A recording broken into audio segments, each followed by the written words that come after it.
जय माता रानी दोस्तों। नमस्कार दोस्तों, आप समस्त श्रोतागण का आपके यूट्यूब चैनल जीवन अमृत पर हार्दिक अभिनंदन है। आज की वीडियो में आप श्रवण करेंगे अहोई माता की कथा और आरती। तो चलिए आज की वीडियो का आरंभ करते हैं। आप सबसे यही अनुरोध है कि कथा को हमेशा संपूर्ण सुने, क्योंकि कोई भी कथा हो तो आधी अधूरी सुनने से दोष लगता है, तो आप उसके अनुसार ही सुने। तो चलिए आज की वीडियो का आरंभ करते हैं। कार्तिक मास में रखा जाने वाला अहोई व्रत, इस साल यह व्रत 24 अक्टूबर को रखा जा रहा है। इस व्रत में अहोई माता की पूजा की जाती है। इस दिन महिलाएं अपनी संतान के लिए निर्जला व्रत रखती हैं। शाम को तारों की छांव में कथा सुनकर तारों को अर्घ्य देकर व्रत खोलती हैं। कई जगह तारे निकलने के बाद अहोई माता की पूजा शुरू होती है। पूजन से पहले पूजा वाली जगह को साफ करके पूजा का चौका पूरा कर लें। एक लोटे में जल भरकर उसे कलश की तरह चौकी के एक कोने पर रखते हैं, फिर पूजा करते हैं। इसके बाद अहोई अष्टमी व्रत की कथा सुननी चाहिए। प्राचीन काल में एक साहूकार था जिसके 7 बेटे और 7 बहुएं थी। इस साहूकार की एक बेटी भी थी जो दीपावली में ससुराल से मायके आई थी। दीपावली पर घर को लीपने के लिए 7 बहुएं मिट्टी लाने जंगल में गई तो ननद भी उनके साथ चली गई। दीपावली से पहले कार्तिक बदी अर्थात अष्टमी को 7 बहुओं अपने इकलौती नंद के साथ जंगल में मिट्टी लेने गई। जहाँ से वे मिट्टी खोद रही थी वहीं पर स्याहू सेहे की मान थी।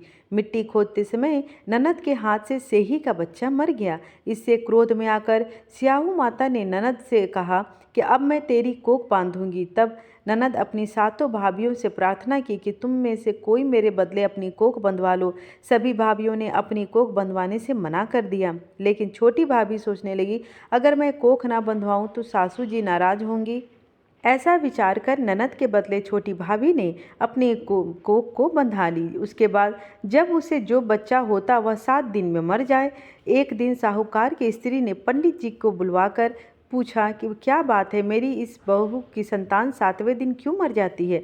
तब पंडित जी ने बहू से कहा कि तुम काली सुरही गाय की पूजा करो। उन्होंने बताया कि दरअसल काली गाय सियाऊ माता की भाईली हैं, वह तेरी कोख छोड़े तो तेरा बच्चा जी जाएगा। छोटी बहू ने पूरी लगन से गाय की सेवा की और एक गौ माता बोली कि मेरे जागने से पहले कोई रोज़ मेरी सफाई कर जाता है, सो आज मैं इसे देखूंगी। गौ माता खूब तड़के जागी तो क्या देखती है कि साहूकार की बेटी की जो बहू है उसके नीचे सफाई आदि कर रही है। इससे गौ माता प्रसन्न हुई और बोला कि मैं तुझसे प्रसन्न हूँ, तुझे जो चाहिए वो मांग ले।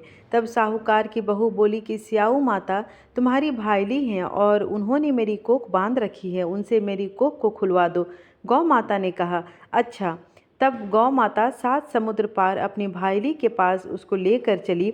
रास्ते में कड़ी धूप थी, इसलिए दोनों एक पेड़ के नीचे बैठ गई। इतने में वहाँ एक सांप दिखाई दिया। उसी पेड़ पर गरुड़ पंखनी के बच्चे थे। सांप गरुड़ पंखनी के बच्चों को मारने वाला था। तब साहूकार की बहू ने सांप को मारकर ढाल के नीचे दबा दिया और बच्चों को बचा लिया। थोड़ी देर में गरुड़ पंखनी आई तो वहाँ खून देखकर साहूकार की बहू को चोंच मारने लगी। तब साहूकारनी बोली कि मैंने तुम्हारे बच्चे को मारा नहीं है, बल्कि सांप तेरे बच्चे को डसने आया था। मैंने तो तेरे बच्चे की रक्षा की है। वह बोली 7 समुंदर पार स्याऊ माता रहती है, मुझे तू उसके पास पहुंचा दे। तब गरुड़ पंखनी ने दोनों को अपनी पीठ पर बैठाकर स्याऊ माता के पास पहुंचा दिया। स्याऊ माता उन्हें देखकर बोली कि आ बहन, बहुत दिनों बाद आई हो। फिर कहने लगी कि बहन, मेरे सिर में जू पड़ गई है। तब सुरही ने के कहने पर साहूकार की बहू ने सिलाई से उसकी जुएं निकाल दी। इस पर स्याऊ माता प्रसन्न होकर बोली कि तेरे 7 बेटे और 7 बहुएं हों। साहूकारनी बोली कि मेरा तो एक भी बेटा नहीं, 7 कहाँ से होंगे। स्याऊ माता बोली वचन दिया तो वचन से फिरूं तो धोबी के कुंड पर कंकरी हो। तब साहूकार को बोली माता बोली कि मेरी कोख तो तुम्हारे पास बंद पड़ी है, जा तेरे घर में तुझे 7 बेटे और 7 बहुएं मिलेंगे, तू जाकर जान करना। 7 अहुई बनाकर 7 कढ़ाई करना। वह घर लौटकर आई तो देखा 7 बेटे और 7 बहुएं बैठी हैं। वह खुश हो गई। उसने 7 अहुई बनाई, 7 उजमान किए, 7 कढ़ाई की। दिवाली के दिन जेठानियाँ आपस में कहने लगी कि जल्दी जल्दी पूजा कर लो, कहीं छोटी बहू बच्चों को याद करके रोने न लगे। काफ़ी देर तक रोने की आवाज़ नहीं आई तो जेठानी ने बच्चों को भेजा तो बच्चों ने देखा और वापस आकर कहा कि चाची तो कुछ मांड रही है, खूब उजमान हो रहा है। यह सुनते ही जेठानियाँ दौड़ी दौड़ी उसके घर गई और जाकर पूछने लगी, तुमने कोख कैसे छुड़वाई? वह बोली, तुमने तो कोख बंधाई नहीं, मैंने बांध ली। अब स्याऊ माता की कृपा करके मेरी कोख खोल दी। स्याऊ माता ने जिस प्रकार उस साहूकार की बहू की कोख खोली उसी प्रकार हमारी भी खोलियो, सबकी खोलियो, कहने वाले तथा हुंकार भरने वाले तथा परिवार की कोख खोलियो। इस प्रकार अहोई माता का पवित्र व्रत समाप्त हुआ। आइए अब अहोई माता की आरती करते हैं। जय अहोई माता मैया, जय अहोई माता, तुमको निस दिन ध्यावत हरि विष्णु विधाता। ओम जय अहोई माता ब्रह्माणी रुद्राणी, तुम ही जग माता, सूर्य चंद्रमा ध्यावत नारद ऋषि गाता। ओम जय अहोई माता, माता रूप निरंजन, सुख संपत्ति दाता, जो कोई तुमको ध्यावत नित मंगल पाता।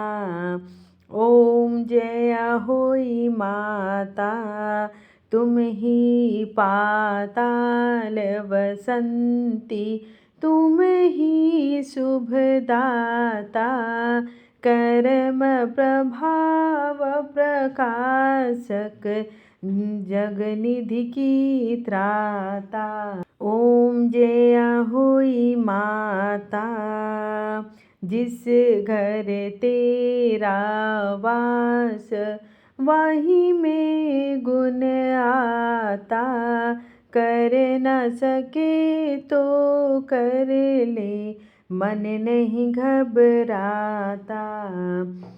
ओम जय अहोई माता, तुम बिन सुख न होवे, ना कोई पुत्र पाता, खान पान का वैभव तुम बिन नहीं आता।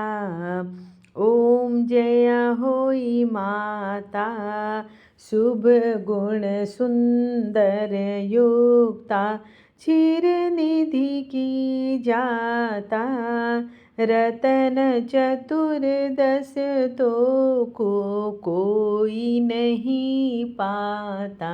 ओम जय अहोई माता, श्री अहोई माँ की आरती जो कोई नर गाता, उर उमंग अति उपजे, पाप उतर जाता।